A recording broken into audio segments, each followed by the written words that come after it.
evening, ladies and gentlemen.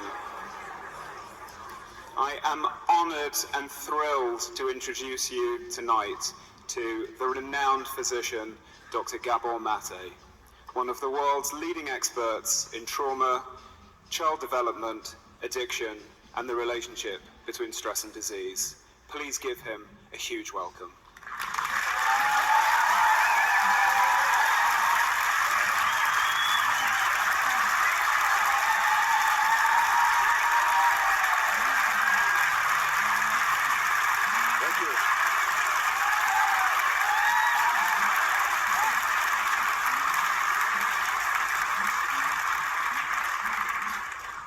Thank you very kindly for this welcome. How do children adapt and get through these experiences, and how does it affect them as they grow up into adults? Well, let's just begin by saying that life affects human development. Yep. So whatever happens in life will have an effect on human development, and whether those things are good, whether those things are harmful, all that will have an effect. Because we're creatures of the environment, and we're born with certain biological needs and psychological needs. In fact, you can't separate the two, because the emotional needs not being met has direct and definable and defined physiological effect on the brain and on the body. And this begins in utero. So already stresses on a pregnant woman will have an impact on the physiological stress reactivity of the infant. In fact, the study recently, within the last 2 weeks, showed that stress on the mother in pregnancy shows documentable effects on the infant's stress responsivity up to age 45, which is when it was studied. And there's some gender differences in how prenatal stress affects the females and males. So it begins in uterus. So the more stressed women are, the more inflammation there might be in the child's body, the more the stress regulation mechanisms of the brain might be disturbed, metabolism is affected, and so on. And then this then goes on to childhood, infancy, and so you have a combination of physical effects, but you also, if you look at how the human brain develops, the most important determining influence on the actual development of the brain is the quality of emotional relationships between the child and the parenting environment. And I'll quote you from an article from Harvard Center on the Developing Child, published in the journal Pediatrics in 2012, that says the architecture of the brain is constructed to an ongoing process that begins before birth, continues into adulthood, and establishes either a sturdy or a fragile foundation for all the health, learning, and behavior that follow.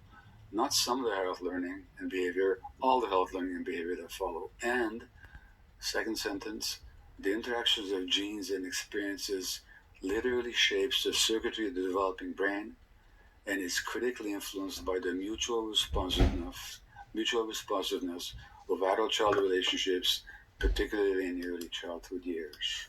So, under the circumstances of my own first year, when my mother was concerned with sheer survival, grieving the death of her parent, agonized over the absence and unknown fate of her husband,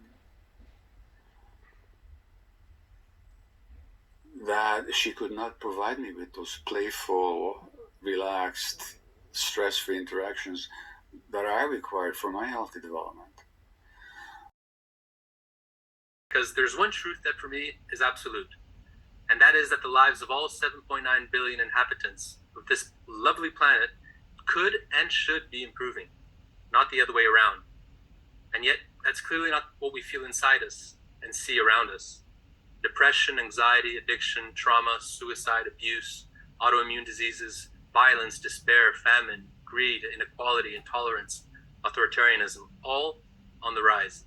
So my intention is that we begin to unpack the trauma we endure as a planet and as a species in hopes of discovering new pathways to understanding, to growth, to hope, and to thriving as individuals, but also as a global community. And so I begin by asking you, Dr. Mate, to share your read on the current zeitgeist by describing the myth of normal as the individual and systemic levels that is plaguing our species from the perspective of your theory on trauma. So the individual is very much systemic. So I'll give you a couple of specific examples of that.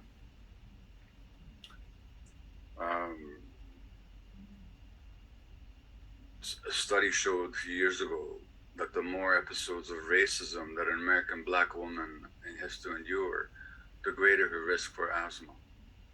Now, what you get in asthma is you get inflammation of the airways and the narrowing of the airways. So now that the air has to move through an inflamed, narrowed tube, so you get the shortness of breath and then the wheezing of the asthmatic.